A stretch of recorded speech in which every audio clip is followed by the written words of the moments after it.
Mame ma wache ema wo akwaba eha eye Adom TV na asempa 94.7 na wochi jiwade ebraso ya yebehwe ensem a atwago na wochi ni mu de gina ne naso pa na yedi ho komo na emu mienu na yeyi ya yebehwe emu komo de yie pa e de ama wo na ubebisa se na wochi mu kra no ensem be na koso wonim se ukọ KNUST a ene se kase katanga ena kontifo e de boani ne nansa ehun komodi eba no edroso bebre no a na ene ye bedin komo na ya hye se de ekoso ema ye emrante kwa ye wo mawofo de omako eso nkogini mudie ebekọ wi akire atutrasem ye payabo ye de kontiba ebri mu krofo ye sese nioma posifo kra wo honom no ebuani ni die esuro ebi ni ho ma wo mo ntie ye de ye pe eyade e wo se omuka bibi se amamre eye traditional e wo se o konti de saa o katanga de saa eyade e wo se sososo ana ebroso wo se sa hosi ene wo monwuma die no epegifo atwesensen wo mo twebukra ensese ben na e wo se egu akwanso e ma pepepe ye eye adwuma ye bedin komo e wo nsem we mu e de ama wo eno chinso no free senior high school ya omampani otiso de ba ye 2017 abesum Ghana e madodo ananka wofo nya sikampo eno de omako senior high school yibie ene efi benkum finifa akire ne anim nyina osubo no e ba aban no so se onsakremu esanse babia ne omekeka kɔ no anhwe yi a na agu oman no amoman na bofom titiw e woni sikasem entotoye na course na eba no ye bisa so mampani obegogo ne ho na watie eden sakai no aya adwuma na ensempom mienu na ene ye bedi mu nkobo e wona watwe dwumadie so e de ama wo ye ni mpanyefo besi nkonwa na ya hye omo so adwenkire se bredru ye wose sansakai no aban no ede ye adwuma na edin amagye so ene abena poko a ahwene wo beka me ho e wasempa 94.7 ena babia metie ye yi Adom TV na ye disa enkomo no ye ntwa homrai na ye fanketan odie no enhyase Abusia medin the Reverend Kwame na Aida. Me gidi say ye dwumade ni na wani gye ho. Ye videos ye talk shows ni dwumade ni na. Na de hia me pa ne se na be ya wasa baka dwumade no 24/7. Wo bell no, wo de ponche so. Aha, sa bell no, ponche so. A ponche so biu. Na sa ponche so biu. O ponche so 24/7 dwumade ni na. E share kikro na won saka and follow us and share the page. For commenting na so to no nyame hira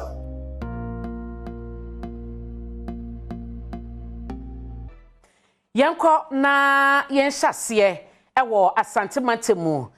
awuku Malik eye multimedia na Adom kase ama ne boni ewo Asante Mantemu obebodi esie ne nansa na hyase enkrate free RCC Regional Coordinating Council ede baye ya na echese wo moti se bibia etesa ebesie no wabo sansem ni nyina tofa kosi enkrata enra KNUST mpanyefo de baye echese dwumadi ahodo activities bia ya ebekoso ewosuaponi mu no wo de eye taboa to so a enkoso biem male koteme ka mache fayekom de esiye ene babia asem na bedru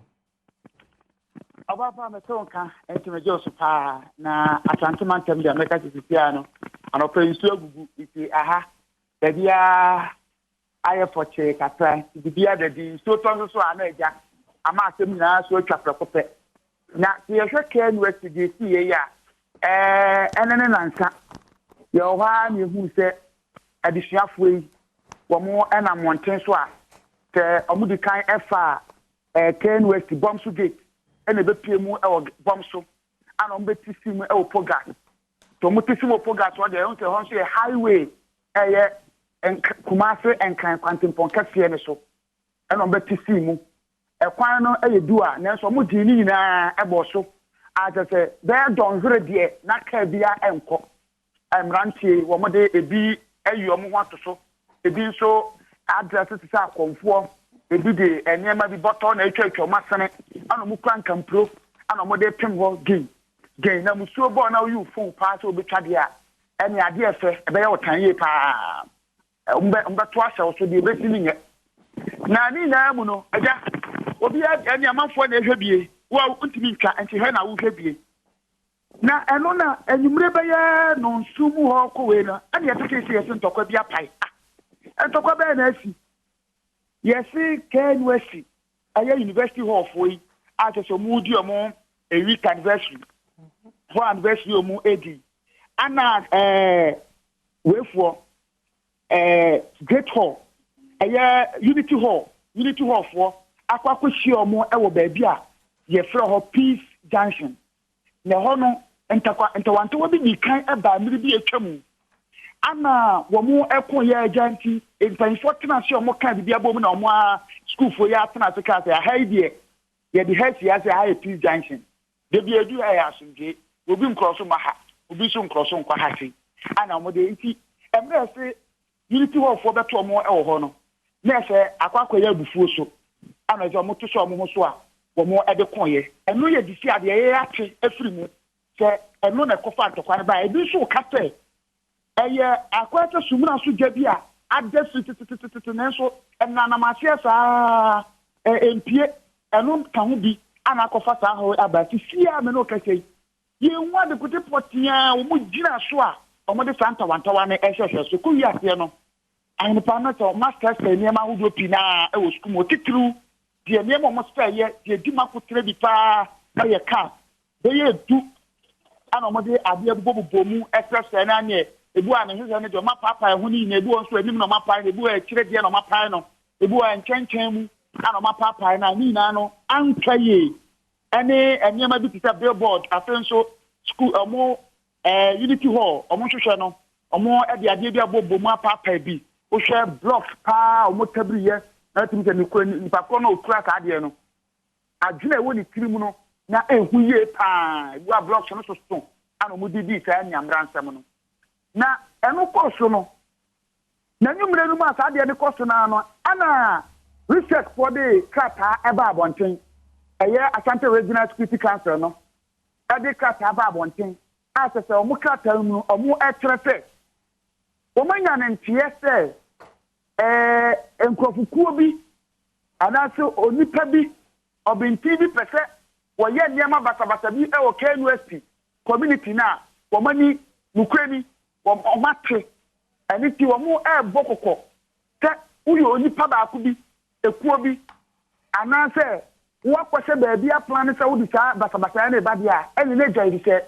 womo saka wa emra na ubedi ye pa na asumdwe na ekoso KNUSP ni Asante mantem ya se no etimi ye peye ye wadwuma mu ne ehu se abrante bi de kata ne eba enti ye heye no ni ehu de ase ni na wanpa na kwotro sade we ma Asante mantem so afo mua onyafo sa mo se mensa ne nsa sha se sabi obi ana mislidi na ebe na si ye kwas eye intelligence amanya ade na sie ye 5 days ileke ya mo de bre ye se bibi se eba beti wo na se hwe no mu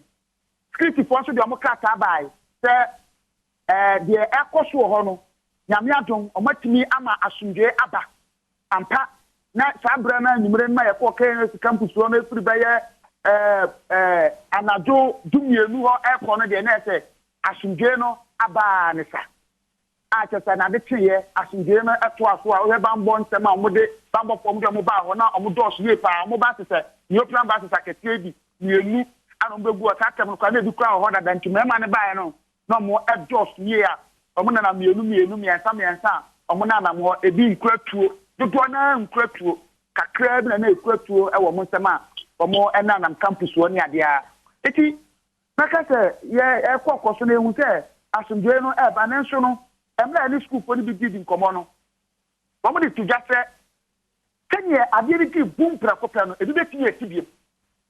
ebe ti di omo hu asundwe no mu ni sisie ne de eye atomo hwe ni se bambo nsem no bekoso mu aye den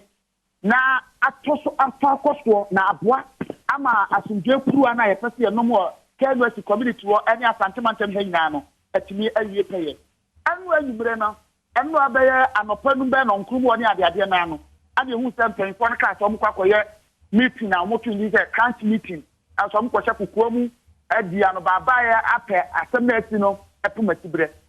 owa na omusade kata ba ye na ke hwese benya yuaro ni na di nkomo na so mo do mo no this time egu nkrata so mo de ba ya mo kire se wo ma te fact funding committee a wo ba be yehwehwemu a emu da kwanche tese kojen tese bi abe wo twonkwan na wo mahu nipa kora wo mo ta tire efise wo mo susu se nipa pina bi fi abonte a wo ma yo mo ahuna mpamu je na bi wo mo do mo abaji mu bie enti wo mo san wo mo nkrata no mo sa tire se wo be se cast bi a eba ka enu asi ho ani ade nyo be mo ni akomo no ma ye hwehwemu eye si aron timi wa ka enu asi community wo keke ase ne cast ni wewura mu no emiri bi etwamu no sadia na sadia no bi danso abreso wo mo de sadia ni bi ebai former vice chancellor no enta wanto bi se sie ena no so de no do mo se ne ma pa che se administration ni ade nyom papa ne hwehwe ni ade e ka ba ya ne de otu se na so ama no mo de se bi gu akwan ma ekowi ase no ka hwehwe no ana mo de gu akwan ma school for so se amu mu enti no mo etu sa na wa fe so mo se bambofo no wo school mo no se bi omu sunyo ba bi omu da na di kire mo amu mu ni na security budget ya ye ka ho asemi se wuwura ka university o fa bombs gate na di wura ma wo mo de na de bi assist wa wo de o card abeto so na ama okwan amwatini awura mu na edileu ebe mu ake se wuni unyo bi a wo card ni bia obe ebe kepa ebe din so betini awura mu ani na mu na school for ekese abufuo bi ebe mu a omodi tu sa anamo no na enne ya sisi ya dia akosto enwa dai na omode nkrata aba abonten no yenim se mpanfo be ka activate sa de ni bi ma fi sisi ano omso be ma security na anu ayedin ewo omo checkpoint eni ade enya no nko se bi school for makwa kwahia mora wo mu se ne yenim no omutimi hia mora na mo hyi jama eni ade de kenya omo ho a ta freedom na ade ama omo ana se sa kwanya na ade ama omo se omutimi yesa ne ene no ya suspend sa ne manema ni na wo mo ho week celebrations ni ade ni na no enya de betimi akoso we eye krata epenfo no ede baaye anopai eho edadi eni ti eguso ehwe se asantemantam ya asumdwe na yepe no ebekoso adadi obapa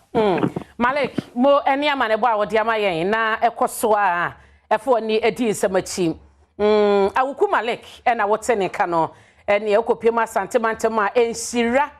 104.5 eho na odi ne dwuma yeguso hyase ebenya anmunyafo simo semensa okwa asantemantam no ne so afo ho na yene na din komo kakra afa de asie ne ho na akoye mantem no so na ba na bambo agina tuko na wono eni penya woda wo ma no ya hyenhyehya wodi gu akwan so aboa ama pepepeyo akoso ewo suaponi mu na se yebeka se de asie no yentibiem na asemba ko a se yenya yewra simosemensa yebepeso bebo ani ate ase ene enkrata ya Ashanti Regional Coordinating Council no ede ba bonten wo she date na 18th August wasana bosun de toso edunwotwe ena omode nkrata no ebaye sada no aso ena basabasa yo no esiye na wo she nsem e won krata ni mu a na kyese ye bambo emu mpanyifo enyanteye de na asuafo no epeso omoye ewo hodomo enti na omo etro ni nyina ewo nkrata ni mu no ya na omode ebokoko na sempanyifo te ho asem enya information no entama enka idie hu ye no enka sesi ye hu no yewretu mo semensan mo ate no pai Adom TV na Asempa FM so nyaminya ba ye da se ene wo bre dia sie dia na o kan fa ho e wo ka university pichamu ni tifuni ye esi okay ye no ya dia eso ya dia au si hace principio na dana ibisi no ina commission no amancho se katanga for ana investigo omso mudi ombawiki ti yantiese omo college students ni bi o le gone ni le chofki no na ba be kan ni that time me was crying the person meeting in a faction day general of the agency for conference here in rate of professional cry. Junior and it was a bit late around 7 p.m. I had to call the regional police commander. Fortunately, Mr. No what. And then I had to call the head of the station, Time Live. They were anxious to mobilize, but this is what I'm hearing. And now he said, invest in internal security. You don't just move it. Once I heard this council, my vice chancellor and also friendly, I'm not here mobilizing. I'm catching to each one a bubble because you're not messaging into your mobile but before then, Kramaka earlier, the more my issues. You want everybody back to us late because time with tea and the time Anna. Them said you can phone cry the community Friday, no people come to so cry. By the time we got there, make us so much happy of me. So far, we can be kind, you know more CCTV camera and if you check them, then actually must identify the 3B. The first, unfortunately. I'm called clear student. Now, maybe I'm a student. Now, the other test, even said, the students in the now, nearby community, not for them watch. I'm a buffer, I am more. And you won't overshare if you can run a few teachers. Going to be pre-used, only a student. I'm only a student for university. Now, if I'm identifying them, very difficult. But at least now we know to identify another 3 areas back on the at appropriate time. If we need to put their names out there, we will do that. Then what we are going to do is that whether the person is a student or not student, crime is crime. We are going to deal with the corporate criminals. We are not going to deal with them or the students. No. So far, the Honorable boy na yem break here dey be down kakra. Every ben na munya intelligence no. Ese bibi atesa ebekọ so campus o. And I was in Accra, so I had to call the regional police commander. And you have to have discussions with the vice chancellor before you can move it. You cannot just move it straight to a university campus without getting authorization from the people. The VC she gives authorization to Embra because for never Enti ebra munya intelligence no ene ebra basabasa ne hyase no yebeka se regional security council RECSEC no antumi anya hoboa nti obi ka se mo anye proactive e wo de esi ye no ho a mo beje atuma na the person be gone because it depends on the family member. Honorable Patrol position who ye ma me online no e breaking tea. Maybe if people transfer is wrong. See anye proactive because the time I only message. Telling the time actually take it place to determine what it is. What you have to know is that if you take it here or the campus to the police for why you go black to join them. And we should also understand that when you are there, I feel that regional police commander every mobilizing personnel, every the vehicles, you don't have standby apart from something like Operation Calm Life, any standby for not you have to mobilize them and now then to move into the like the regional police commander over people of the aspect which was you don't do that, so you have to mobilize them before you send them. Because that's at yesterday I feel crime. You have to do about 150 personnel. We have 150 personnel for many kinds of people. We need to mobilize them and send them. Okay. And see, video sa nam social media no. Ebi o ma ye hu police for be say bebre num kra na ebi ti motorbike so na ebi wo a school for nifnifni na police vehicle kasa so eso mu finfina emrante ne sha setutu jani abo na kontiba ni nyina no na omu gina ho no mo sha omo han ase na omu nim de omo ye omo nom ye campus police ana say na omu fra bonte ne baye. Even that footage, it could be the campus and now some few police personnel from the police station or what we sometimes call tech police station. You say, you know, but the nearby police station, which might mobilize some few people to go there. Some few. And the time now, the panel, if there will need crowd control equipment there, because we should understand that crowd control equipment, and necessarily work with police. If you need crowd control equipment, one of the situations here are independent to work. Both the same Ghanaian since the people was job in the professional. We are no police officer. Indeed, issue no, you analyze it later and see what actually happened. But some collaborative, now I can the police will be in now. Apart from so because we used to do that, 5 people and the number of students, it will be difficult for them to feed them.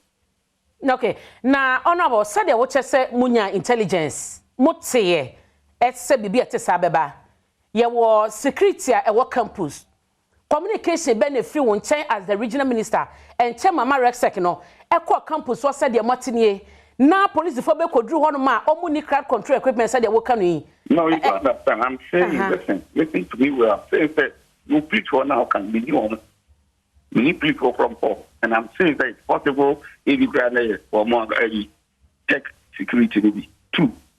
By emergency, which my cafe be and therefore, Monte, Catholic Clubbing Court, and for one of the mobilized to come and support. If you don't be there until I see the footage, I will not be doing hypothetical analysis. Yeah, honorable, sir, Omoye campus police, and also with Frabontin a buyer, no, wunya information, who communicated some information in the Mamo campus, Sabaya, or mobile alert, nobody listen to me. I told you that the time was the information. And the time the action took place was very short. Listen to me carefully. It was very short. And you have to mobilize. And to mobilize, no. And so we see when share video, no. But ya share, you be no pay a TV so. Obia or share ya no ebe una. Ube unu say a brown moshasi elmo tujano. No police for base and no or show my father out to say a member many. The police no. If me a combat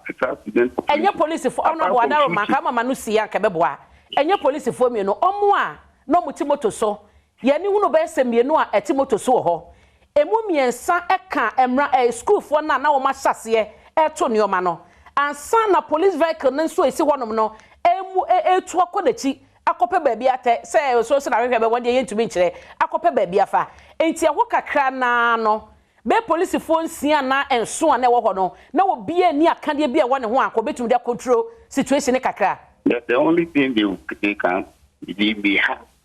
because when you send them within the shortest possible time will be weapon. It will decide weapon to be greater than weapon. But in that instance you can shoot. You can shoot. If you shoot, you kill. You see that in this country. For 2 processes here, we do we are and at the same time, acting interest of your profession. Honorable, in fact, you can give warning shots. They in fact you and control crowd easily. You can shoot somebody. Maybe you think you can't defend them. And one can be some students are. You have been saying something else. What say you know? What happened to you against the America? When a year west up, because I'm in for support because I didn't against them. When they had chased out water cannon and dispersed the crowd. Against someone go from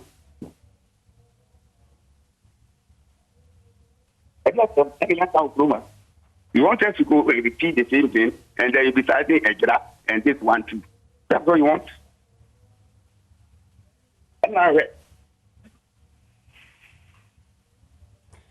Said ya wa kan no obi nka se posifo enkoye shoot and kill. Wo dey kan boss said ya obetumi aya eye warning shot. Anya bia no omama amane bobi. Ese bibi etesa koso e na mrante na mu ana watisa. Before you even give warning shots, you look at the environment, you look at the number of people, and then the strength of the police at the moment. You don't just start giving warning shots when you know you are few. and they can charge on you. And for the moment they decide to charge on the person, the next action will be to shoot through. We are not going that way. Okay. We are not going that way. So, as I said, we're going now, we're going to hold you for back. Many family inside the chat, now I do me track now I for time about all the community. I'm the broken. And that time, look at you, I won't try to be a but I wanted to protect life. For my part, which is bad. But that one, they are going to pay for it. The students need to react. They make it never. Hono me masembe say chat wa ye be we ho na yaba whole week celebration say ne ho nsem no se o refer yen ekọ ejira de esiye ekọ wi akire media for bo akira post for be ye hwehwemu ni ade so body bi kra no e be kan wonti no se bi ba bi ma yenye hwe han na ne emabu ni be ko mo nko mo sa na peso chen ya na if I try when we get the intel and we take the necessary preventive action. Not when you get there, the action is already started. You have to take your time and see how you save life and property. Every situation is different. Every situation is different. More fix what the CSC gave it to. Now, you can't tell my police have been forgetting to do Jana San against not where I say the Amatana Material, as for 9 million every. Fighting is different from when the fire is just started and now has not started. They are two different. Every security situation is not the same, and that is what we should understand. Meda say, when the thing is already started, you don't go into the middle and start shooting or something. And they become a water cannon there. Don't bet me the water cannon not 12 guns. And if the number has been big, maybe I'm going to find other ways that I'm positioning very well. Normal preventive crime. But when you have these people with a huge number of students, you see, the way security things operate is not as simple as sometimes what you think. Because they are not here now. Police station, then a ban. Fine. Tech police station, and now what we call it, the police station. Monthly personnel class. And whilst we mobilize and think, they can call the Miabra police station. Monthly penny pack a crap and move in. That is all you do. But if it's also 1. Without any guiding strategy, how to move in. We have different strategy. Okay. And it can cost less. Mate, honorable, so get all of them, please them have to what they have to do on the ground. Yeah, per se yen share whole week celebration, sir. Ya na ekoso. We yesu apan hudu mu no. We enye de di kan ya ya tie se enam so e de basabasa yo aba. Won susu ye wo ho ye den. Number one, but I couldn't buy it. We even said some commercial spending for 4 week celebration until the ADA in Adom discipline in our campus. 2, as we speak now, you can call the university. We've written to them that security on campus, most of them, yes, now I'm a new man, and some they are informal, the regional security council. So we have here a formal vice chancellor forum, and that vice chancellor forum will meet with regional security council every 3 months, so that if they have any security challenge, we discuss them, and then we'll be on the alert. So you can call the various universities in the Ashanti region. We've written to them. Almost all of them have responded. And we are going to come out with the modalities as to how we operate. Because you cannot just go to the university campus. You can't just do that. You have to talk to the vice chancellor and the chief, and then they give you the go-ahead that coming. Except maybe the situation where you feel that if you are terrorists, that one we can force and go there. But you're normal student, sorry, I'm going to be campus. Otherwise, you realize that people will be just going to the campus and misbehaving, and then that will also create another form of security risk. Mayana said, "Obra wanyadi amaya no pay." You miss me that. Simosa mensa was for no ewo asante mantemu ena ene no akodi enkomo no wo share Adom TV ena wutie asempa 94.7 yabeba efie heya na yedi nkomo ama wo mabedwafo aye krado na wo mo so minima de se katanga wo mu a se kontinsu wo mu a na ya hwe ehon nkomodie no Dennis Kwakwa eye Asante Mantem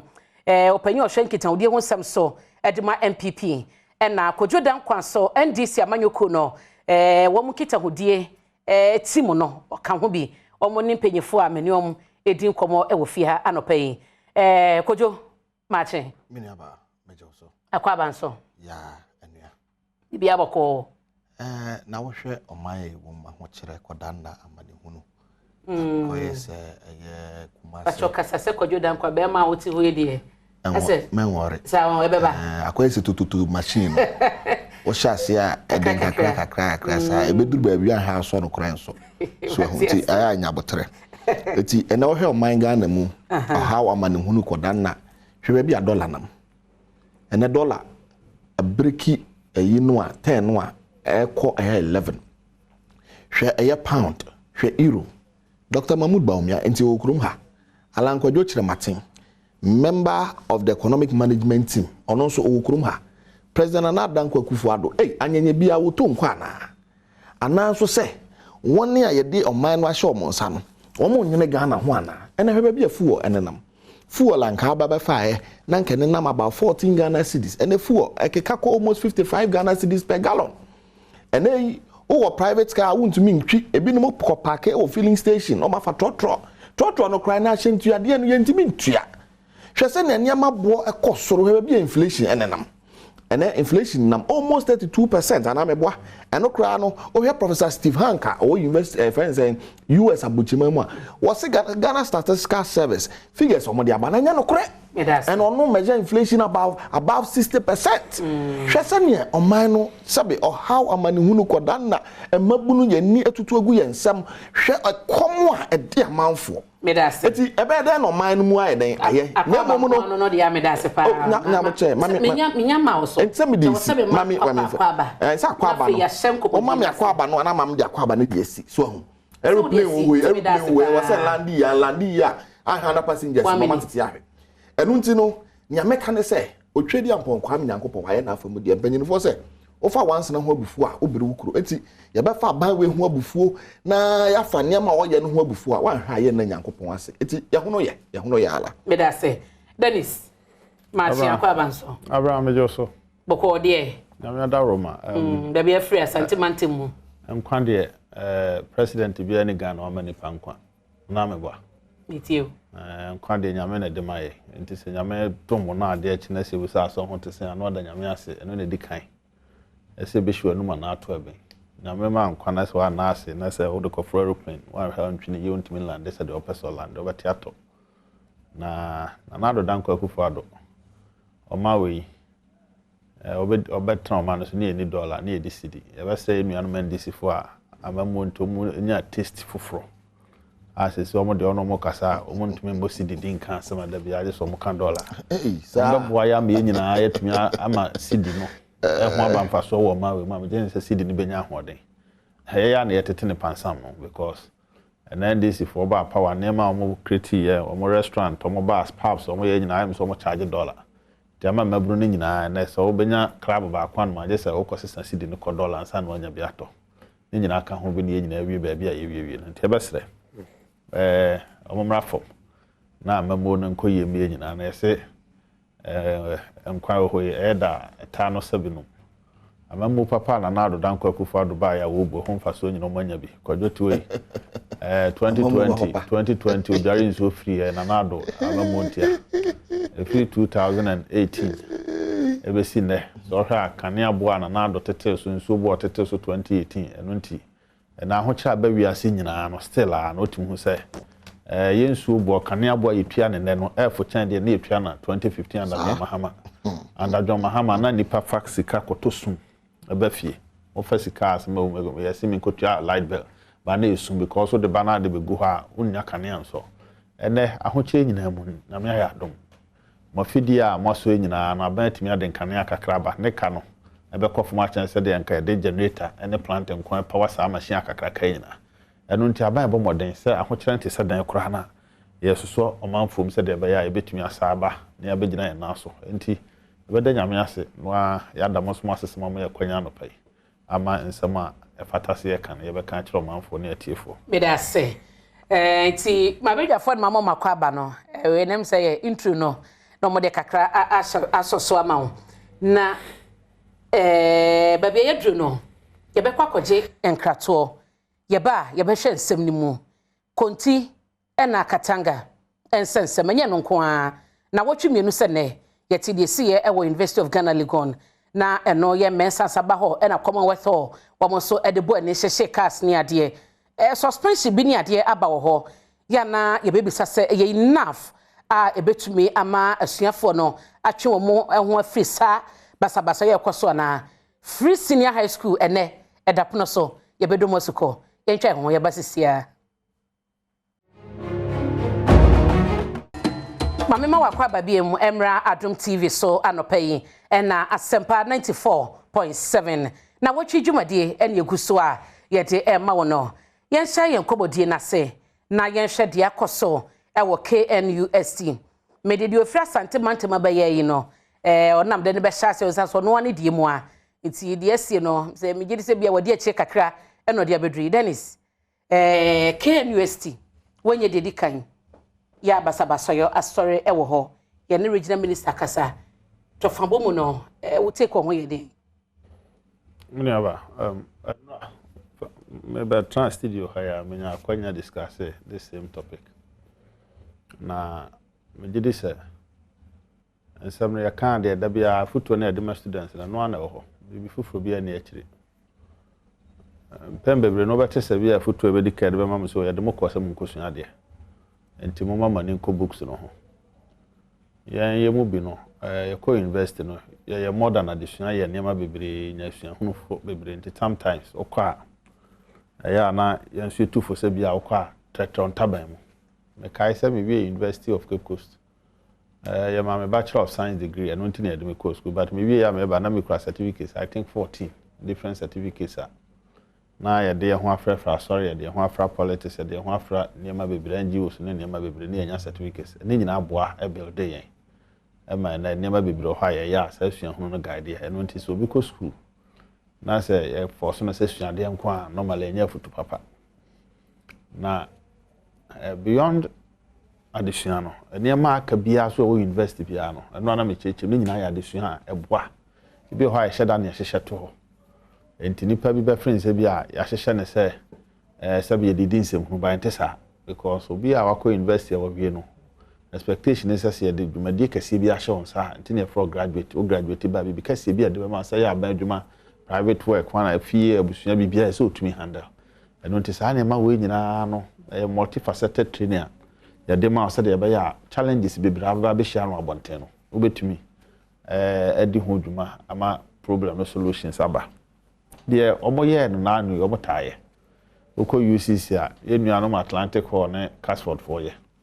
oba Legona Commonwealth ne akuafofo nom de abom oko KNUST Katanga ne Kukunti etuom twada nti da bia futuo no ya akoya de kro enra ana dwumedin komo kakra ko school na video picture bia sande breme no nipa na omoye saade no some the picture no to TV so anhwe nipa bebre ntumi hwe nipa enra students na omo ekodi sa adwuma no minima de credit twa na sase kan a tese a serious mo prepare ni mu baako sa pra we dia me sure say bia no na the king of them all enya de ketwa tese eni papa to me ko school ekodi agobo na sei e fa sa ama na ewe ma ehu minim so betumi ahwa ntine we ya na chino no we ya na chine nsakra de tese ohwe na ase ono a ukra ne nsem ase da be joint we no kra no ligaments na Sendema Wobek producer na yenhwe e campus asem ni enra meme anadwo no na obi Sendema me kan chere me say we was it this is one of the boys from yesterday's case na enya de a me friend say asem no efo intimi mfa we ni agro wonim say sesi aye kasai agudie na no mudie no aye ho week no o ma ya ma say university ni de suspension to so o say indefinitely na university dey sabe sabrofo no ba mpa na chese wa woni mu faith enra na enipa bi propose anaso mo suggest say university no kra ba 5 years ye makwa kra mo mu ni whole week bi enra na me kan wa say whole week na nya ni je na wom no keke do ba bi na say mo fra na students be exams a whole week ankasa e distress students no prepare mu ye say da ba ya examination e do mo nim ko betimi atwele e niam bibiri me kodi welfare chairman wo gwa hall me kai so gwa hall 2006 ebra ye whole week as a welfare chairman niam bibiri in fact me na me hall master kura that time issues so nya bibiri pa na she me den wo mabrabo because niam na bi o ha na say ujinama students a time of students and ba no say ya na school administrators na mpe do ba bi a students no so person mo ye traso won say so antimi an control ho a wo ye leader no ba wi ni sacrifice so it is an yema ni nyina boa ma ye nya sua hunu bebra me friend say ya brabo meboai so ha enema mo ye ontimi nka bi ma mo bi o say makwan ma whole week enkoso ade we ya me de ma we say obi de ne back to school na we no de abafia me slow class said that spinal cord no because channel yes minim say producer betimi dia to so na ashefo so me dia man padu na masa dia ma kwasinsia akwasi and to me no chese ehu me slow class spinal cord no ho beka enu nti se yesimo nkoje mani na mo distress mo ho na school ani je mbra mu ani ade na se okuwie na we na ade ba ya faso be no so nti mesre wo ba ke chese the producer so yentumi show ano ye den na se me describe ama na chi no chese ye bia nkasa ehu na chi na bia nkasa chese ehu ne nsa no so no ya wine ne nsa ho a emu nyina chese kakra kwa wo ne do pekra ewo mu ano ye den de koso se ajiso se bia na anu sam pempen so no skum ho no na ne nansa na se du ne se dia na yehu na se empanifo so ma suspend no ye suspended forever ana be ya bosumi sia bi na ye jeje mu say definitely how we can do normally mudi na afiafe academic year bia no nti most universities won say halls no doors one e bi di the first semester na ye say the agege na second semester bi di nti di the following year bi ansa na aba but the meme hu no the o ma ye di an 5 years kura an mu ni whole week okay me de sa na me hu o ma suspend there no and I say o de mra bebre according to Rexec report me hu ya apart from the regional minister kan ya no so far CCTV cameras na boa wo na wan hwe kra so ade be ma adwuma na ye de ne say Casford for free Cape Coast ekwa kra be na bone do no na kwa ye nto the university authorities ne kwatena camera na chi a ye be hwema na be students no kro mu di bone ye ntimi hu omo wo Care University database biam and when to me did say we nya de a so okay and for the first time me TA student be interview or show no so the big agenda and bedroom okay and a USAC president man TA ni din but for the first time I'm who say student our leader na asema ba o de na koma ato nchen na o kan asema babo man no say who said that be students yes I had we had the course answer yes ya rusticate you ya twen wa sen ko abonten be 1 year na sabra na se be ya yiwadi but friend said this time no I say aban eje sa to me no nyina free invest in ho now they say the court could na se man ko dam ya mabindam na nya de sua e ma suafo nyina hu se sabe mra ankasa so e wo ho bro university de no so na da bia nkwa ya yiwadi ya yo se nko na se nipa ya yemfa ho alonti regional minister I believe say this year no next week come some emergency Rexec meeting until that time no nya dia on be makwa students no I don be na ma hu say security for be go school ya na mempe ho students na ma ba ho no obi ho a ba bia atete no a owi SHS afi no aba university first year no hu police ni kura enema hu sa be frighten wo mo ma wo ntumi nya de se so me ya mempe but ba bia dun sa na se se ba this time kura de me nya hu say the soldier for alcohol you best say police for kakra na akono de na minister can on say situation na ho no ta bere na o ma charge na mototo bo no police ni mo ye 20 kra na mo ye mistake mo nyina anhwe betwa fam so akumbi edintia so na mun ni de ma police for na say ya shijama na me call mam tech the whole Ghana any shijama pa we mu de na o ye nyina ya ne sa ye ko shijama ye mfa hwe ho ye de ane se na maybe na yesom no na spirit na ba na ye de anije ye tito ayente na yaw enti saa de na omo ye na bebi kura ha omo nom sanda sometimes o anya careful who say students ye na ma sabe ka so ma ko hwi enye no kre bebre no omo ni kan pa ba tani je ewu ahohoho a ne hohoho no so ye katanga ni we continue no se ye ka so nkum ni pa kura o ya hye continue mo nyam that is it enye bibia eno ntini ma bebre na ye influence students e be your passion no enti ye besre da bi adu sesi idea security for no one na so mo ho omo control campus na asumde mra nya da bia na se kakra bi yesi yatu university is auto university mu 1 week pressure the best students no and lectures because onya koba ade na calculate ato credit hours or number of weeks or the chere upo umpo aduane no bedi udi wa ni so exams no betre eno ntiduru ba bia ye klusu no pa na ya na ha adwene be best say regional minister na react for no so said the omatumi aye ya na university for no corporate na students no dey so shedem time say mo ko lecture no ye hwe so mbe kona asumdie mra na whole week ni dey na me support to pa ba na dey eno me hu picture we na adwena na me say dey masesa ma adwene me da say me ntimi support to mu bio ye suspend it for a very long time and sa no be ye bi all my me da say kojo ade na okay me say wo hwe ne course so e wo K University ye course so before K University dey no kra na bia course so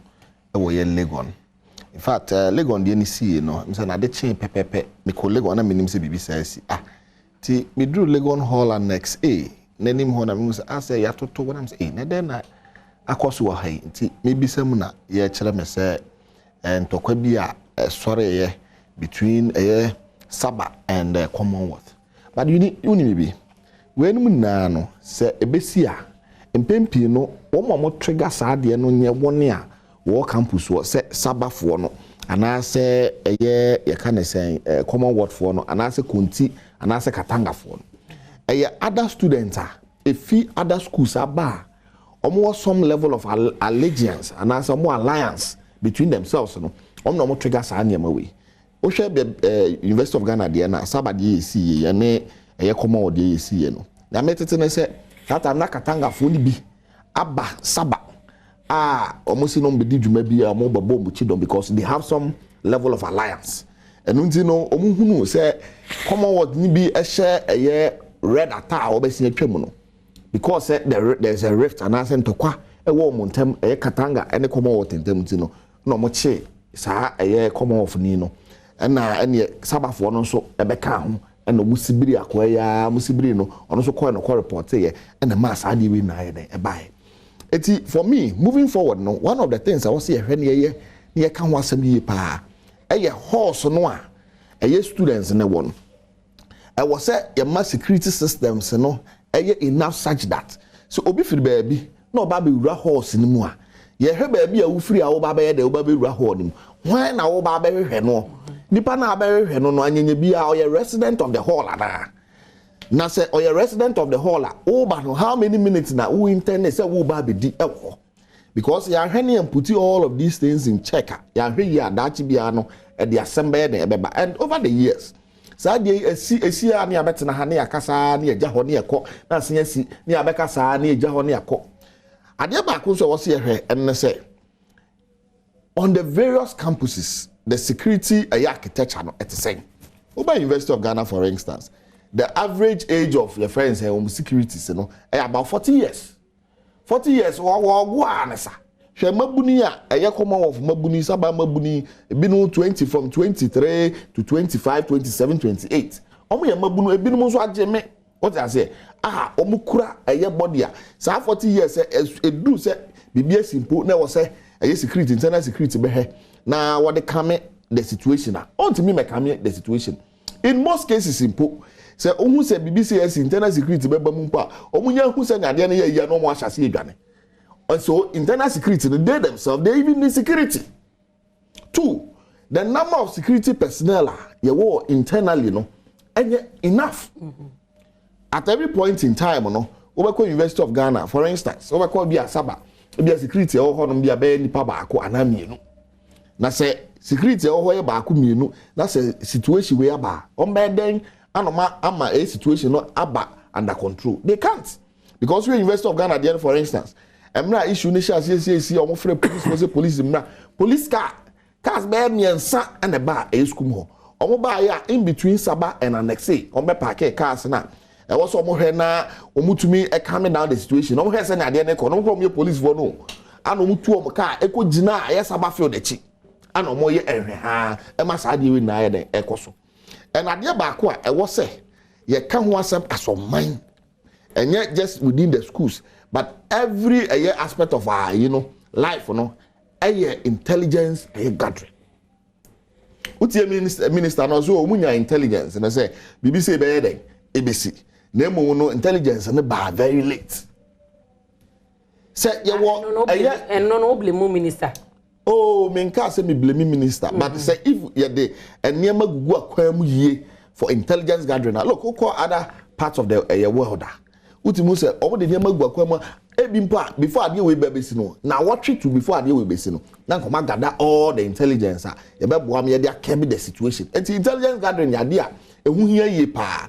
ade to so mienu ye utie minister so yo akade no a ye be hia na ye dey akoye say afi na was ye mobilize sa anyamani na look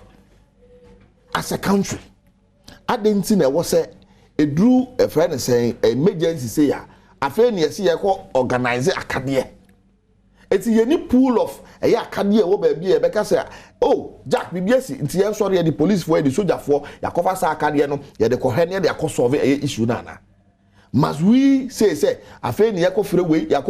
yakohwe we and san yet me move into the situation to calm down the situation na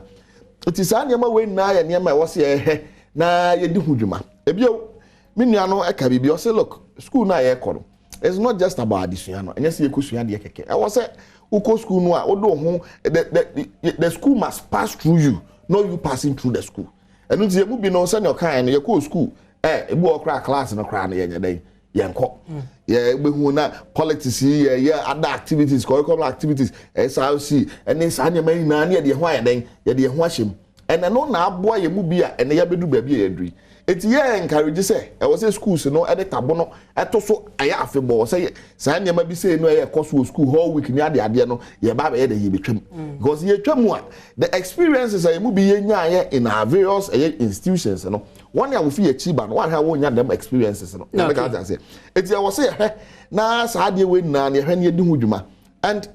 nyamdi twato look in the various schools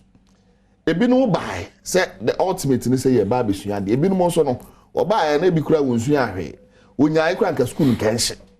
because ehia exams no onye den onkonkotoro and sankofo no so ye nkofo a sebe omo hye nkofo kutupa edi sa anya mo ho ensem me kai mo secondary school na ye extra exams wi a ye the results ye da bebo notice board edru ba bi omo mpa disua ni ade no omo so no my friend meeting boys Charlie headmaster ya ba idea ade you the notice board na won so ye ne sa no ba ne dey school na o se hye no and omunya ya so mo kapena hyase to man foot and because on also no adisua no ko onya ya nko onsua etenya to ni timu sa no ma hyase pese omo ya abonofo sem a be boa ma school no kro ya closing down ne okofi a akodi ne nkwasa sem eti ye besere school fo no ba bia ya ba bedru no ne ya wasa mo hene say the ultimate ne say uko school no o the certificate na ye de e ba fi na o ba hwe wawofo anim no akofi akoka che wawofo say eye ukodi anyamo ho say ma ene ye yiwadi ana sempo ye de wakogina se ni bia edi wa asemo ana so they must be very careful all of us have passed through some of these things but then we pass through it successfully ya amfa e ho anko for nyama bia ense na mfatam amen na yenso yetimi abetena ha medasi kojo 1 minute Dennis beba ho na masa kokojo ho ye asem na de me pese ye hwe no ene se ye se ye twi won maso ye tu anamo at the end of the day no bi won ma ye se ye na di quote meet na campus on ma ko se ne ye ni na be ende e wo bra na wo for crampo enya we ye enough say e bi a student na ye wo bra parents enya na say ye rusticate omo ye omo school kona ye na messages be no mdi go akwanso wo ya we men shada and follow a honey university admission class me be a check menim say recently crowd be apply for university e bisa parents and guardian numbers so online portal no feeling because me go school na me am ho guardian na bra me go university me na me hwe me ho university nti na bra na me am guardian nti aso se sa bra na ebusa me number anka dem de be no bi a be me ofa na bi so akra anka ni ono so but my point my friends are see nyina bi say university no no me kan ho man it's a whole country on its own aha say university said that na community na atwa ho ahia ni nyina no e ho na students tie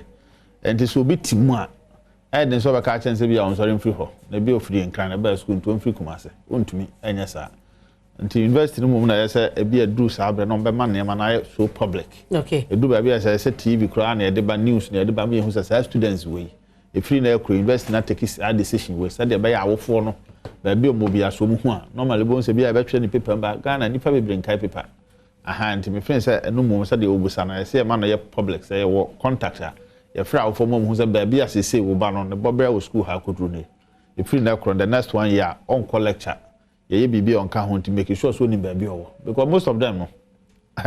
obewi no akoma story say oh 4 years na so ye no materially and to be an exams no krontre be in 4 years say they work no enti my friend say betumi bibi abat say the university is sophisticated no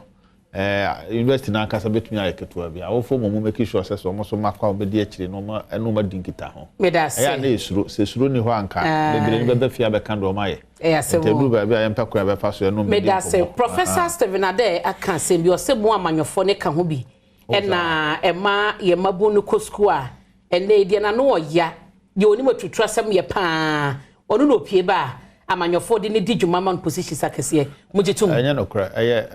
me de be she media so ahun mo media for na mo fra mo a obi a mo su tisa na mo be popular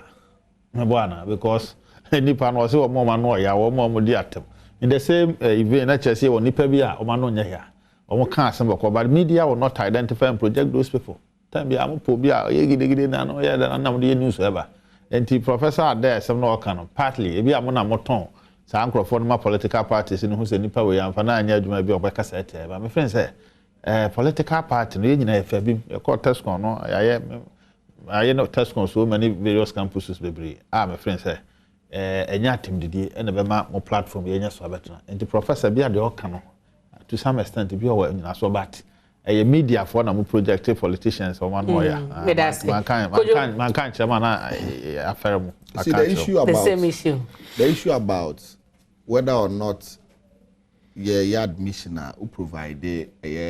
name of parents or guidance still exists. You provided those names, and here Professor Daya 7 hour canwa. Look,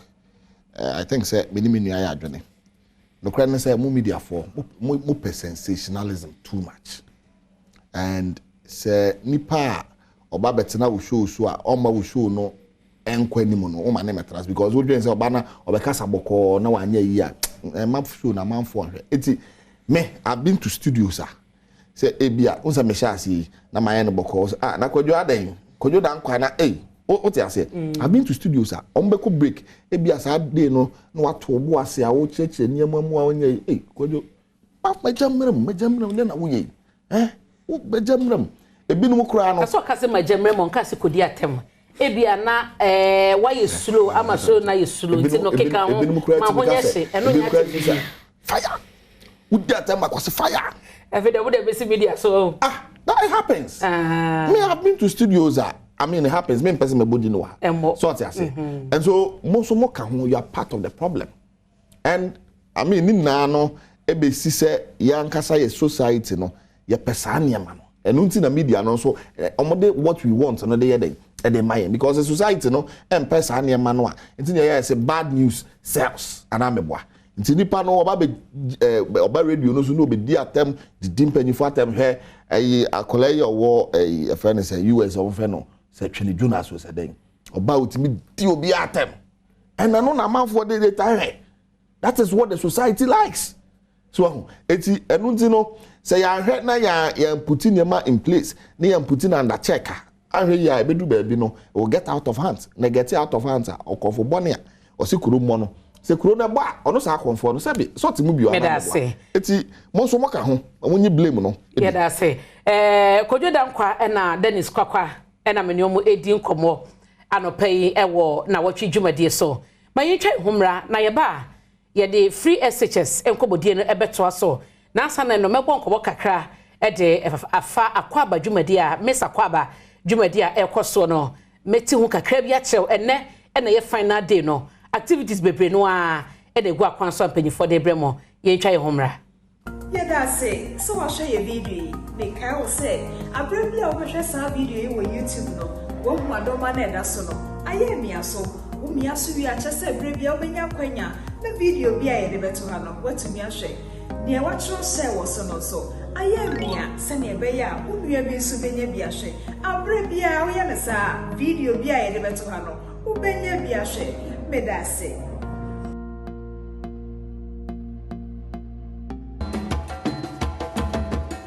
Mame Emma wo akwaba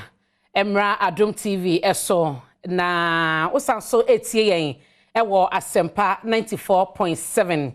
na mame kai wo se akwaba festival 2022 no ene yeda etwato kra enti ene shows no etwato aso ahodo bebre no a ene de ebrel wo ba be hye amamra yeda nadi ya eno no efi Great Africa Heritage Dance Ensemble ya wo na ebe kye yen amamre emu eye ehwehwemu kakra de wo se wuhunu e de fa ho nyina no ye de brew eno dan chen so a ye be ye we Ghana show ya mame akuma mama zimbi o se meda se ono e na ehosti a enye fadi agro wankasa bra na be hye sedia eko na Miss Akwaba beauty pageant nankasa nso no eno ye de be hye so na ye hunu sedia eko high lifetime ya ye nyina ye papa veteran Jeduble ambule ene jane na so ebebo yen enwompa na ye de adandan ho nti ene wohwemu a dwumadie no edroso ene ye de mawo na Akwaba fashion no ene beauty pageant a ebekoso no de obedi kan ewo mu no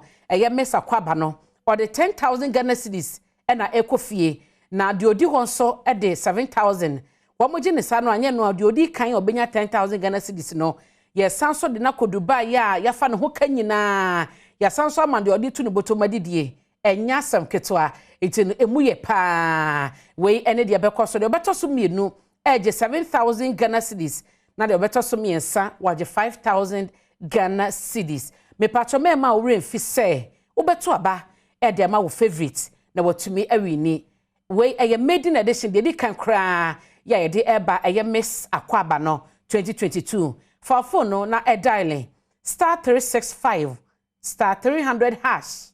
star 365 star 300 hash na uko ma vote your favorite no delegate a ogina ewo Miss Akwaba honom no na wono so enya kwanya eninkunim enyi sikai entu kwan ko Dubai no nko chele kakra emra Miss Akwaba baso ene ni nyina no eye Akwaba festival 2022 no emu ehyehyeye ne dwumadi ahodo no ebi na maboboso ede ma no enti ya na wo ma yehia na ya hwese ni nyina no ebekoso kama medas yekoyanim no besanso ama amaneboni biem na wahye no so yenhwe free senior high school enkitawudie na san amane homne so omampade dada John Dramani Mahama aka ho asem ya wo kyerese abano ya so den e won sakraya wo so wodeba enye presby osofopon enso akasa ya wo kyerese abano fan sakraya bimra e wo senior high school ni free na wode eba no enye no kwa Institute for Fiscal Studies wo mo so akasa edu watch akasa ni nyina no ye sakraya wo mo hwese abano de beba e wo free senior high school no na adeso a eso aban no eso ate ama man si kasem no agina ne naso kakra ye bedi sankomoyi na mede be hyase o Dennis o na ya hye ono ne na aban ase wo mo ya so brache kakra ensakra wo se ba free senior high o maye o madwe sada braka enya de beba so Dennis adentia many about me that say my nka insiso free education policy no document na ya ntwa nto ba bi ase brebi so say ye nsesa na obeka se bi ase bi ya so brache dru ho wane that is on point bi ani ho sa enya no kura so say free education policy na ye nsesa ye wom da ye de free education by na target ne say from Kwabe Nkrumah penso Kwame Nkrumah kura mota no mo wie be ma ya memo kakra na university bi kwa mo se mo makoko bebra na broso ne ade na efom ho no ansa na bedu university no na bi nkobi ebi a ne nkobi ntina ma Kwame Nkrumah decide say amampani dada odi kan Kwame Nkrumah decide say or the free education be ko enuan ma wo srem no because no friends a ho kire e wa awofo no so more than normal no mo ase ha ene ye de call e be si ene ya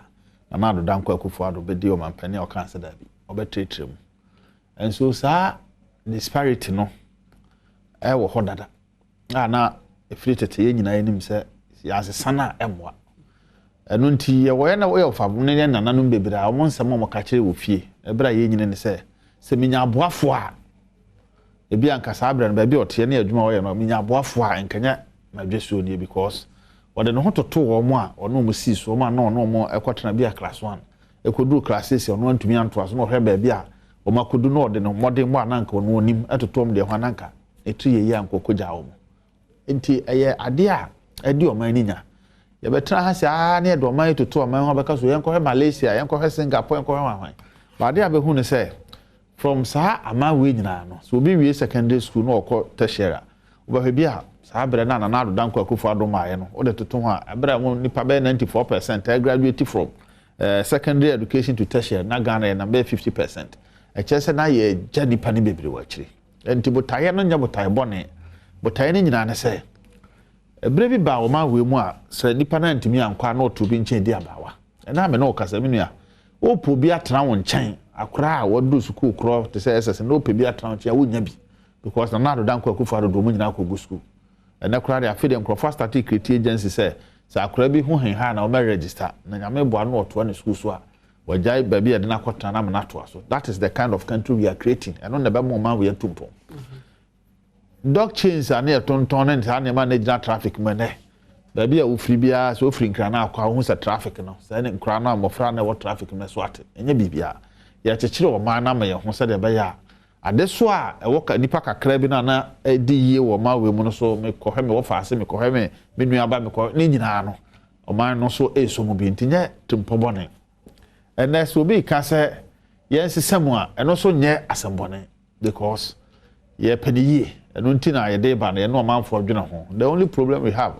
I will so man penny that Mahama whenever he talks about review or campaign marshal because would never be a friendly review apart from cancellation or policy be or review or man we want. A year to the advantage of Ghana for me near Bekasa Wonka and says we be by or more council be review name Chamon Wonka. You never man of crime and not teach much to man for. This is somebody when you have opportunity, a cool school stream, no benefit from free education. Near day bago or see or trying to mercy the board of Ghana Haka say, oh my name Masoda because Ghana Niska. Now we have no mark of our constitution, so constitution is a bit progressively free and not starting free baby. In fact, under President Mahama. Or can say this are progressive free education in Bano. Or can say the students are Ghana ha and Uncle Betia subvention kakramomo. Over 2 years now, this summer and when PS can one see the school so no. I took Nana to Danko Kufa no Sabitia subventions or no kind. So now I will be any ho, only up a pastor side and obey. Into the futuno, Utia do by beer to Muse, and yet to Papa. Or catch a Ghana for say for the first time I'm buying a year budget. Now free education will cost a man 2 billion say. So no, or your president will 2 billion cedis on fan free education. Or the baby before the end or the bay. Or the baby nam, on the better pampers, Niss Anya Mana, Ama, or Manning and Crana cannot fee. A bra started free education review by say. Ya free education, Crana na wabon ten, they say, be a ba, come. Numbers na grew. It numbers na grew na ye or man about Tessa, Carabia better classroom as soon as young running double track, no kujina, commander, was a sad dear, no Yansen him. That is what the former president said. Nansen him say, you better double track, adding tear some crano, and you'll be able to bet me. Then you ask President Mahama, oh no, NDC for bet me you money free school. Na Ghana for here for now, Sabi, only deal my whistle. Omunya bibi papa bi on bet me there from Mama Marcos Squana, I don't so that be. I don't hear about with decision. Be anywhere. Why ya, my friends say, why I saw they are so bratchet. But I ain't pan say, be a now woman, no papa bet me. But also himself classmate be a time I can free education ba and you wouldn't let me to us. I don't want woman to mean coninti and I buy said Debbie. Yan Shasia na yedru baabi na se hu so man nyine mu apagya adwene ba ebeti na baabi adui my friend say enye bad aban nkura na ko school affairs na president Mahama jo mo library ene Nanado ba watua na nkura no ko school a omo tuition fee omo school uniform omo books ne nyina omo na eto Nanado afa ne nyina aduane na nkura ne di Nanado ba won na supply aduane. In fact president Mahama or can review no so ma yam shishu because modern schools no nko akra no former president Kwame Nkrumah de ba na aban bi aba na e mo ko school e mo feeding. It was feeding. Now President Mahama to me to school no boso me miansa na nkra na betra fie. Elo nti ono de time bia ba kan de free be man huma sua akosoro bia no. E so ma ayem hyehyew. Ene president ba yi ade a wo ye bi ne say or the school atare ba o ma books o ye ma aduane o ye bibia wi a ene nkra no practicals. Ma child ye was secondary school, ma child biology. Ade ba akwa ma science kire ekwa ani mu pa no say do akọ lab na ma ye practicals na ba tua practicals ka me no ka say last week nkura no form 1 to form 3 practicals ka visual arts form kura na practicals fee aban na tua e bitimi ko school wie 3 years na registration fee on betwe final exams wo anya bi no abregu na aban se da bi obregu oya enu ntie tua nkura no exams fee me no ka say aban this year was ye watua ni nyina enti me friend say ye betumi agye atom o se bia niam aban ye no doso na ebi a yenhwe ne mfa bi mra fom ti aban ne nyanya so brache yesi asotro mienu amani hahan saabre ya ye pesa aban yi saade so abi kogu awofo so no saabre ya na aban ne awofo nyina so gitum se oman ne mu yeden enti oman ne mu yeden because ye kra petrol bo kosoro ne ma kosoro because na utility companies ne se ekwa no mo fa so generate power omo ma yensuo no se omo so ne ma omo kra de be ye adwuma no ne bo kosoro ye mo ntumo kakra enti saabre na awofo ene omanfo so saade yom na saabre ne bra ebi aban so de saade so ne bi ko mo bi ebe yana eti me friend say abanya so brache aban betie de nyina na brepam no decision bi o ha take care bebo me pa to betimi abusa o nsa wo kan asede bia no mo kan na mo de akosi say the former president na mo se bia ono akra no wanye nto ebredi kan course a eba no enye the former president nko a moderator the Presbyterian Church of Ghana Reverend Professor Joseph Obri Yabuamante wakasa bokro na bi Institute of Fiscal Studies enso aka say policy interventions bi a modi aba no awose mo ye nsakraye ewo mu enti de bia no mane de kosi opposition a munyine se ye na asem no mo gya to atwene asema me kan ne say adwenkyira ye ba yaban betie da ban oh na da say na mi na me cho say bre no timing no ye call for review no what it means me say bia e be yi sa aka ne bi akoma anya sa na me ka kiro basa aka no sa bre na e pese de ma awofo no awofo nso wiase nyina abrabo e kono awofo filisan what I say because aban ko fast our policy ni ba say ye ho ben haaye e din tie bre bi so about former president Mahama asem no ma men kana men kansim bio hwe ye so onya obaye ye ka kire de oye bi pan o man pani dada say free education ye ya o man ne begu oni pepa bia nti ono wo ka asem asusuma na to akoma so bobo obetwa ba mamenti o free senior high pressure no papa kire mu dada say you see enuanom ho omumu Ghana fo omumfere Ghana fo so because emu bu Ghana fo na mo fere Ghana fo a ba bia yadru ya free senior high ene atom na donko mu a look school fo bia ko school akowu ebinum nya duane ni ye ka mo be ka kire yen se President John Dramani Mahama oku school serem na ye free hey sir look let's put the issues in perspective near the kind I was here no mo te ase no mo hunu se free senior high school no enyo ma dwempo eno no Ghana Mamra Article 25B and a shayen kitten say I was here the free senior high education ya deba and I was saying you na o san so te ase na me ba be kire na de kwa kire na de da bate na kwadwo da nkwa ma be kire studio ha my teacher me be kire na de ama na hunu se free senior high education no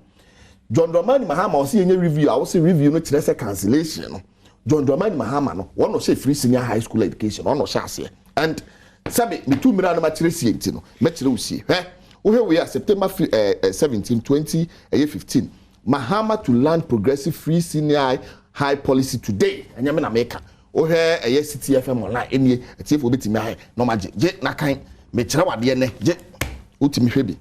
We are no so to nchanya. And now launch free senior high education. Ya share ase say a day student ye mama ko school free. Ano man panyini na dan kwakufuado then candidate kwakufuado. Ebeka say Mahama free SHS good news for Ghanaians. Ya mona baso because wayade. Enye me na make City FM online enu nie enye kwadwoda nkwa me mo misire mo nka eno nso ni mu a kwadwoda nkwa teacher ena baba ha me kire wade eje kan wo kan wi afi no wo be ka no kora kire Ghana fo. Uye no so to nchen ya UNESCO fo. Emra free senior higher education progressive one constitution ka ho asem. John Dramani Mahama de bae no. Ena UNESCO for say John Dramani Mahama ye bon nsem ma wa ya de eno nso ohwa no ma ena wa hai UNESCO City FM online UNESCO applaud John Mahama for free senior higher education ne kwakra no ye ni na eto nchen ya eye omampanyin na nadan kwakufu ado ne ma me nua ba ena ye Ghana photo samfo e frɛ no Ken Oforiata no in 2017 okwa parliament but me nua ba teni o si o ye ntua hwe okwa parliament ye where the budget statements and economic policy of government of Ghana for 2017 financial year. As paragraph 781, or say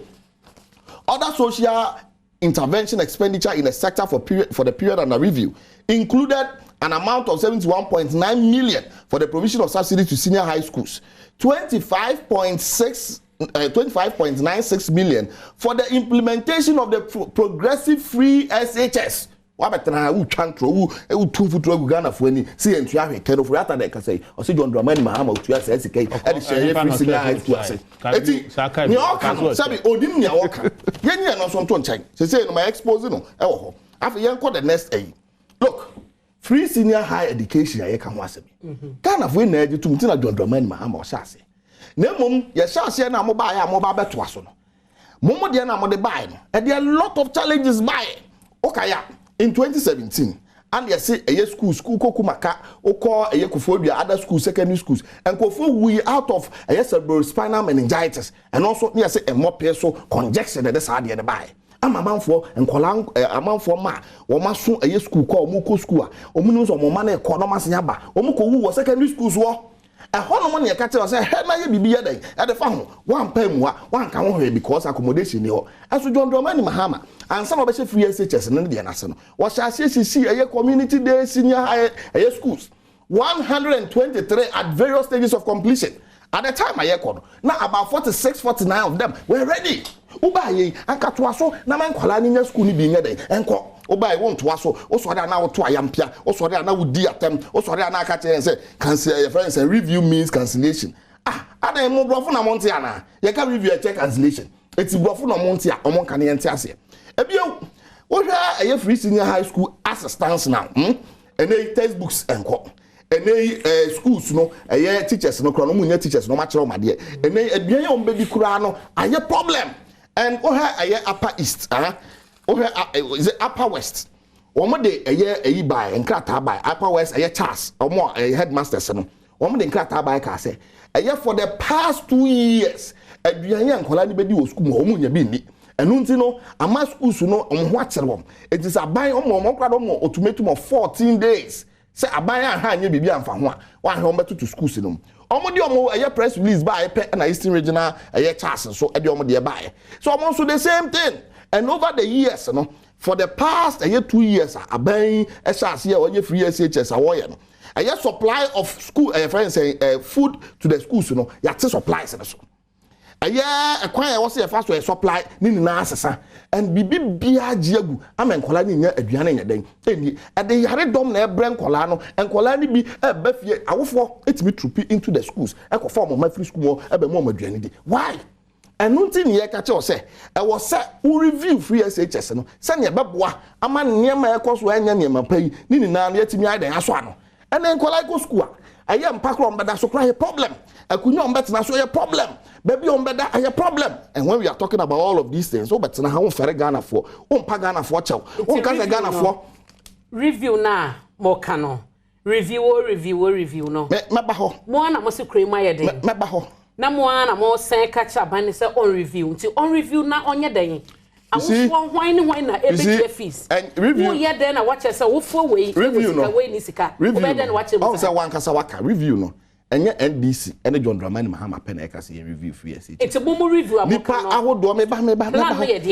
in 2020 ye the manifesto be two ye kira oniema ye betumi aye but me ba ho. But I was say ye taking in perspective. What you say? Eti oka se John Dramani Mahama ni kan enye John Dramani Mahama nko Oyo obi say Professor Adai, Free Senior High School in its current state is the service. Tasanya papa. Enyame na meka professor of your friends say eka eti kokokata Professor Adai say me oka no obeso o say we should cancel it.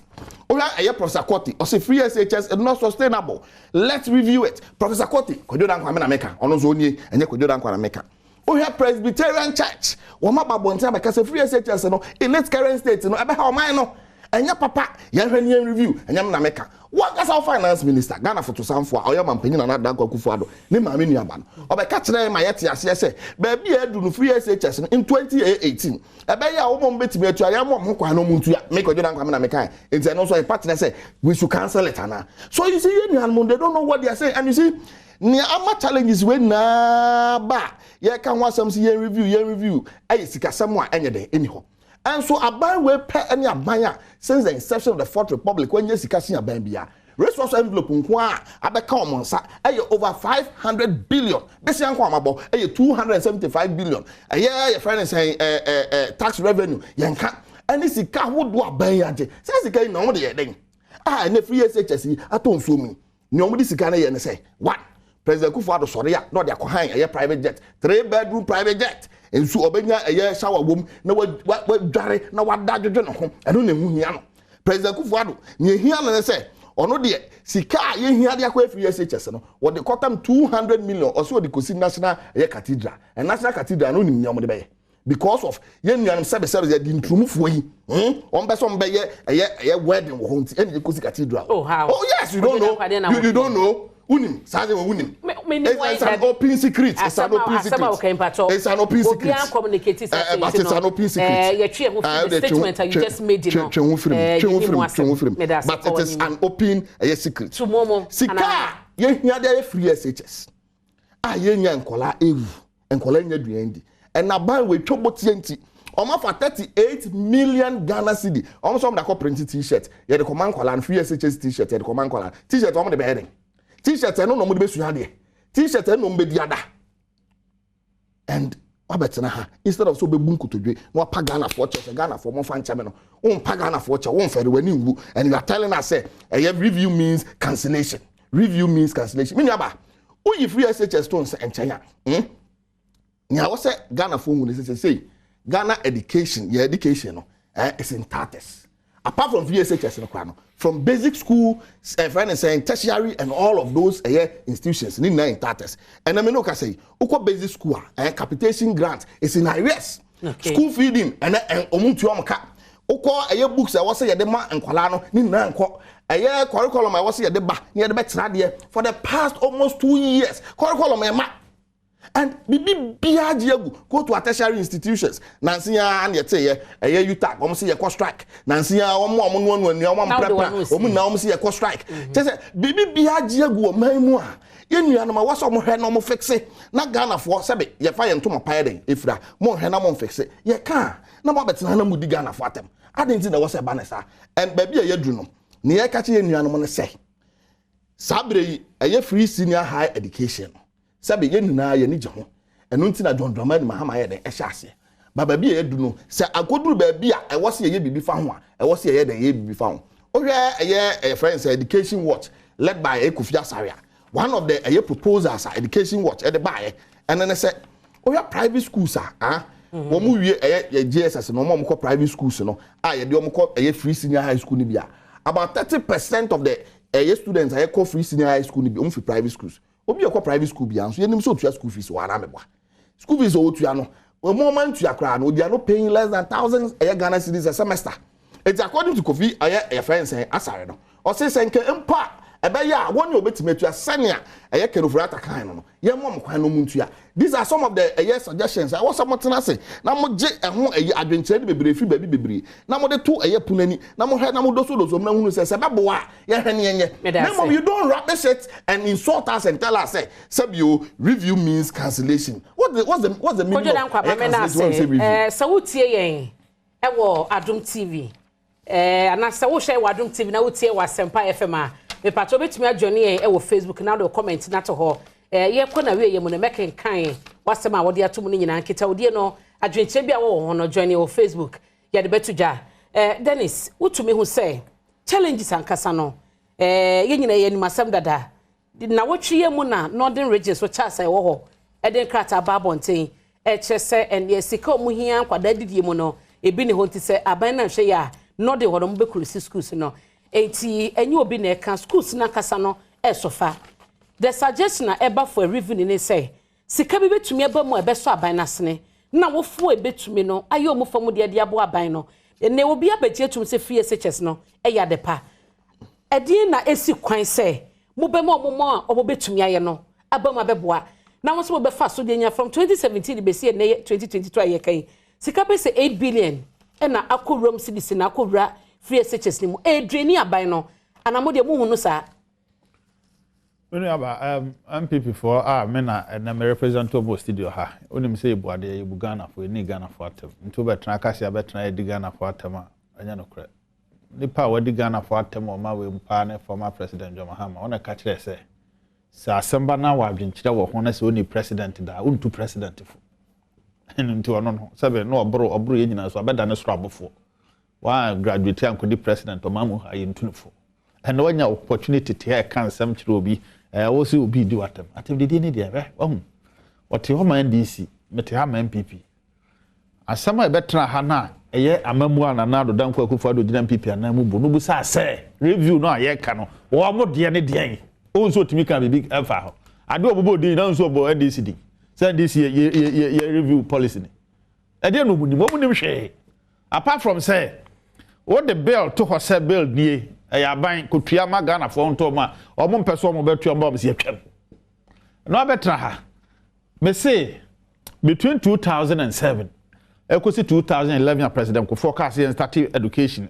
SS 4 years our first batch be we no 2009 professor must ba power need 9 months e no twa 4 years ma dey no was school dying ho and then 2016 yekoto aba president Mahama was still campaigning against free education and there was see in classrooms but meanwhile in 2008 2000 no ka say mom kwamom fancy a diamond Ghana for near and crown for free education manya baby atna it has taken another less than 8 years to make sure say infrastructure deficit e school no now kra me sure say schools no nim de ekoso o say school for nyam pa na so o ka sa o say school for enya books you don't know what is going on in our schools no cry. Nobody will come and sit here. I own him the Oka. Oko school be bra best, no, or more extra best. I have a go. I thought sometimes, and I can't here. And then you headmasters in the school for Nankasabi Bessisa, Selrana could good dance me, who sell Crabetana, 1 5 go there and ask. No cross a woman say. Adriana home at Teachama schools in my charts of work aside. The last 2 weeks, schools no can sample ministry in the Adrianaba.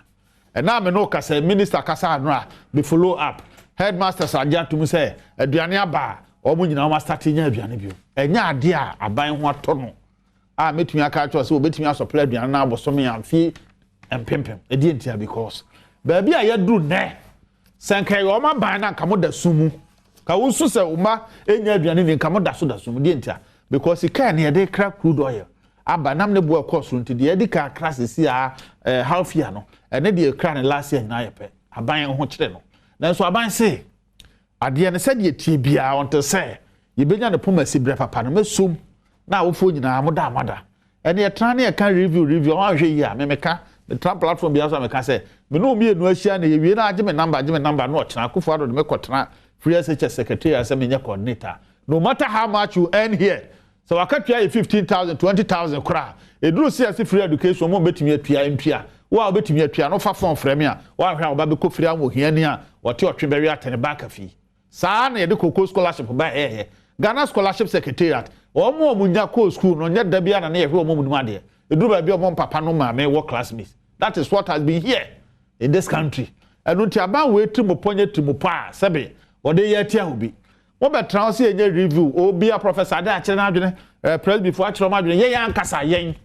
ya party mpanimfo ni bi te say Dr. Kwame Adokufo 2017 ya ba power edi free education ba no say ya pre 100 do meba ba na do na nko akufo ado say president na obedi ye no watumi anya hwe kra prove say ono sebe o dignity a saade no nko ana obeye enti say na say o chekere no ho na o mia no ho no ye free education be ye na ote a o say free education is in tatters the results of free education students and am intervention they am aba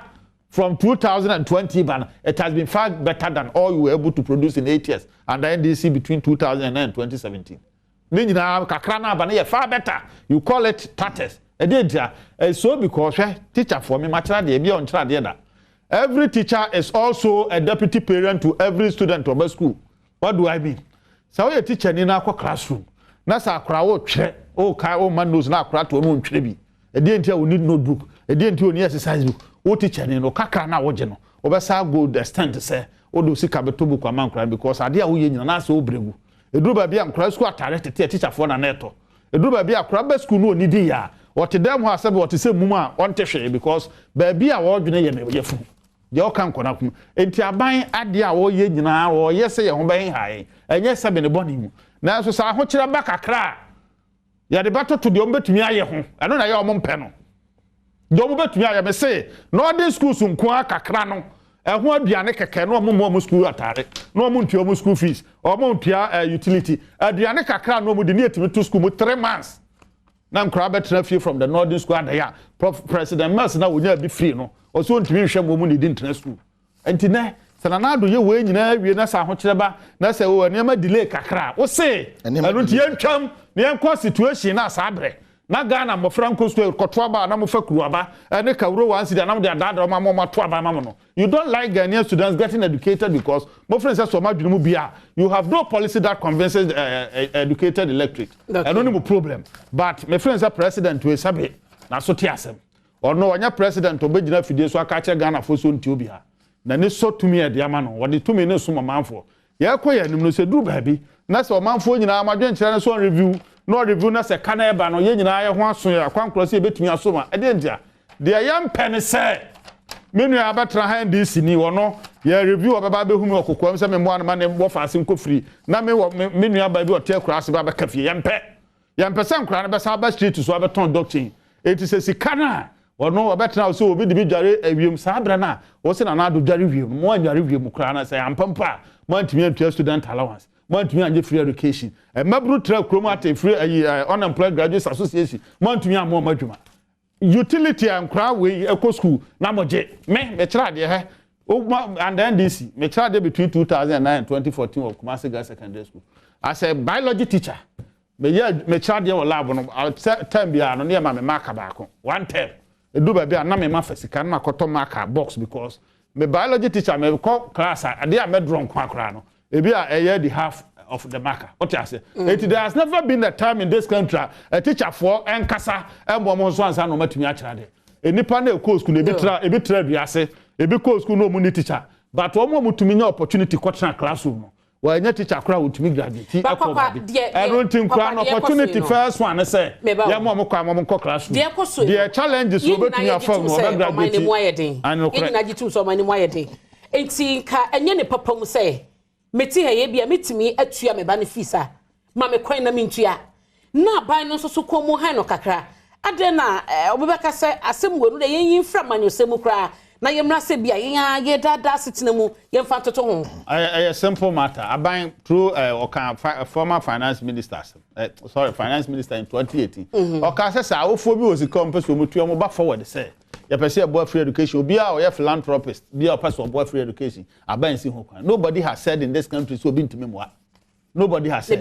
the argument obi and that one I don't have a data bi a chese obi kwa nti ene na etikruma ene sorry say betumi ayeba how many of us and akọ forward say pese be boy free education how many of us ebi anka wo so ene nkura no books no musuan na aban surprise physics chemistry biology e-maths amankura yes and so bi a nkura no social studies na dem akọ no yempanifo we yoska my point is sa kakra na ye na ban kwaji loan me free education si kana na ye je no ma we mu na mahama edie na wo se ye free education man because no na do jeje no ma mu ha de ni bi no de ye aban se eduru baabi na se ho kire ye na se wo so betumi abeso onkoye no o de a na se o ye review me se review no omomfo mo policy baako a wo se wo mo de atwere wo dem president de review free education to answer ubusa na wanya bi aka obo education watch obo professor mo sesen. What is the NDC saying? What is your document? Chesa review. Mo nyina hwe ho. And one answer mo ko nyina ba bia so. Enkra no ko school man di nti enya de a awofo ye mbehye hwe mo. No maka say any free education nye. Free education no entumi nya perfect. From 2017 besi na entumi nya perfect. education bia ni o ma we mu aye wa ha nyina obi afama also amfa challenges but the point is menene mienu ate aye politicians so bedi no kora na senya ntro no otwa akere Ghana fo a on tra han kada say review kobase ese ahiafo man enko na esikafo ma entua esikafo ma enko free mo na eno ameka no ha owura kwasi twu taase kakra na aban tumi jeje na ye de kwa free education omo ne tua otua kakra na wo ye tua kakra omo no a mo tua kakra no se enkra fanto omo so mo betumi atua nti ma mo man ko free education na emum obi a afe ontumi tua wan cedi kura support to amamo no on do nko free eno ya ade a me friend say enye fe eduru baabi na say Ghana card e de abaya da bia na omo se omo nya adom mahama obi ese edu nkatia obi ono obi ye de koto aba krom so mo ntia say now I don't even know NDC near only Ghana card because omo sorry tia kase tia omo nyina obi only be is because amamu anya amamu oyo amamofo on pese de ye bia bekoso bedu baabi asanya mani nyina be ma ye data tio ya amamu na ye bu no sabe ye moye tumi ye bo ye hwehwe beduru baabi no Ghana card ya gather data about every individual and beduru baabi no e betumi am ya so ne so say o tena computer chi na pese ehu akora bi afiri ofim obi ama me linked na pese ohwe obi adwuma o ye beduru baabi e be ma ye level of accuracy bi e betumi ya link en so no akora we afiri ofim na ye no kore say ne ma me ne papa betumi atua ya hwe ye ne prepare ho say ye review a ye be sa de kana ma wofo a ye be sa hia nkora na o street so e na ba we so sia no aye pese be koso ne di kai no and ma kyerɛ me nua na de ontimi kyerɛ ma de wa mo pa wo kyerɛ ma de kra ka me pa wo kyerɛ ma de kra ka me pa me kyerɛ wa de na afre de wo kyerɛ ma de ka me pa ye di kai izi ye nua no wo hu omo nka no kre ɔse den ɔse o ɛde ne ese ye bɛyɛ ama ye de review free SHS ye di kai ne ye ka se ye bɛyɛ ɛde review free SHS ɛyɛ sɛ we cancel the double track. You can, and you can say, oh, please. You can say, I double track near be cancelled. About what amba space, your friend say, and Kuala school now more kono to no. You be ya de every ho. Now a year school at Daya, your shall say you be see a yancy and you know. You're fast tracking your city nan and Kuala your school behind because one of school time before 2016 elections. What's your Ghana for boss over 350 new senior high schools? Dr. Mahmoud Baumia wan Ghana for and in here MPP will build 350 SHS. Dr. Mahmoud Baumia and you know our communication director that I friend Nana Komia one also say and this one here or say MPP will build 350 SHS if party wins 2016 elections. Because you don't come about Mr. Muka. Uba ye bisa ho say omo de aso crowd of them o mesi school down back kwada. And when no monye mo ba mo ma tia make say omba o sen ko be paga na fortune because who see he and look how be na double track wakofa aba e ma niam na say in our secondary schools. Look, University of Ghana political science department research omo ye no e kire say your friends say double track ye nua no mo de aba no Ghana fo ani nyem ho baako kra and nyame na meka University of Ghana political science department na ka me research no ha ma me nyina me fama wo no watiefo na monye den mo hwe so what do I make can say NDC forces say most say double track policy disliked by Ghanaians research graphic online enya kwedo kwa me na mbo mitiri maka eti double track a wo de aba na ye bu school ko tot ye say you free ho wo so wunyi free ho and then school no aye ko no and then contact hours square reduce here and then school students also mukoko suya there say 3 hours and then about 2 hours and 4 hours and about 1 hour no hena ye ye can we say review means cancellation wouldn't say baby free Ashanti region free oh yeah we say 224 say crack say free SHS the baby do that was here review no yeah we are you aware no are you aware you see and you have it now if you Ashanti region as an executive of the party that Ashanti region also saying and this is saying more review review na all can cancellation nana or therefore and this for more review be a cancellation cheche wo die nya cancellation cheche mo dia na mo friend review cheche chira wo wo teacher chira wa dia cheche mo chira mo teacher ni abode o chira wa dia na transit out transit am be fail cheche chira mo say mo review ye dey say kwakwa wo ha na me hwese bia ada ya wie free ye wie ho bia wo di dru ya wo kan about the number of schools mo sase aban yi ba ye for the past 6 years e ka so mo nsi ye no for the records no I was expecting kwakwa say onu beba mu ha no over 2000 classrooms and the schools and aban ba ye wo mo esiye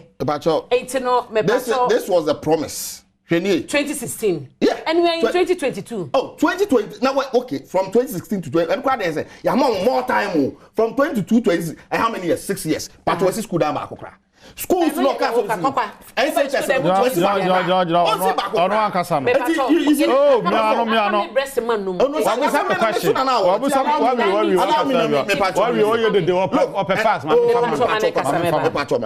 and you see, or say a cassette. FSHS in review NDC 4% a students in the school mu hono your mom bet na fie free it's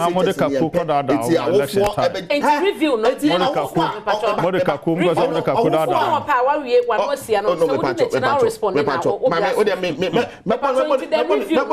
from the page focus bia yenye na de obetumi atuantua no what are you bringing the review no matira mo no say one say you say ye hwe na yes schools na ye jae no a ebeboa ama double track ye firo 2 ye say na no ne aba no ye sika adehia ne de abo school no ye chidom se ne be ya enuan ya short enuan na anya den en short ti ade ba kwa ye ne say ye say ye be cut down expenditure in other areas ne de say sika no abebo school no eye ho eye bra ebi say wo ha ban we ya even Kenofuriata besinya nko okobo ehun ayi sika waje she the bottom for the last 2 years waje 156 million Ghana cedis medase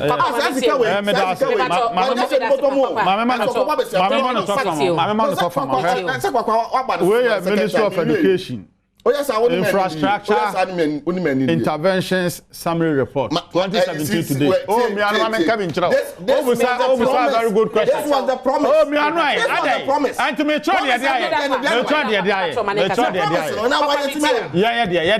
Yeah, my promise. Yeah, my promise. Next year, friends, Ghana for charging. Pana say the year, the money year, the better one year. Ghana. Secondary school. Me, I want no. Over me, we have a sasa. Me anu secondary school sa document na me de kire wono secondary school class forward am asia show number oh nya botre secondary school aka oh say program no on the secondary school scroll there we be scroll am phone any me ma summary of yeah projects are buy about we ehun say here school down through get fund you compare bosia 1.5 billion from 2017 basically and I get fund yes get fund completed senior high school infrastructure from the Ministry of Education official document we have get fund projects are completed 450 secondary school improvement project and additional financing. Control project every 130. We are secondary school. Okay. Kuwait funded projects. I am Marco 4 year. So projects we are summary 584 projects. My member also. Who see you now? Oh, Miano. Say. During that. Yan can ya. Oh,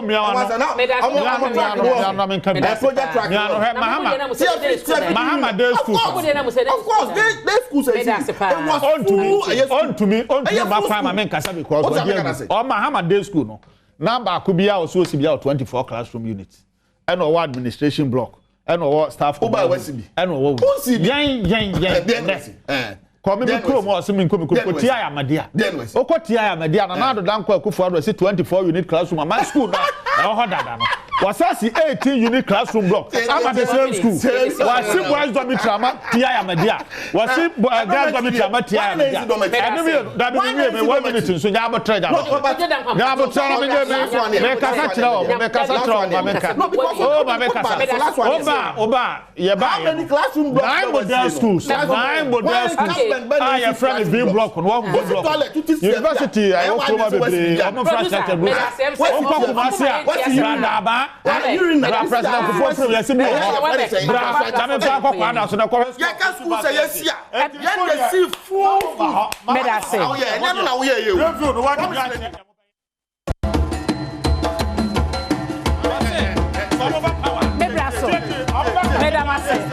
pato producer. My member won't share Facebook is a Facebook is a my fa wadwen share. Aya medase kojo medase Dennis medase. E wo Facebook ma me ko Facebook na me fa Ghana fa dwen share no e ma wo. Yeboa ampofo o se enti da ben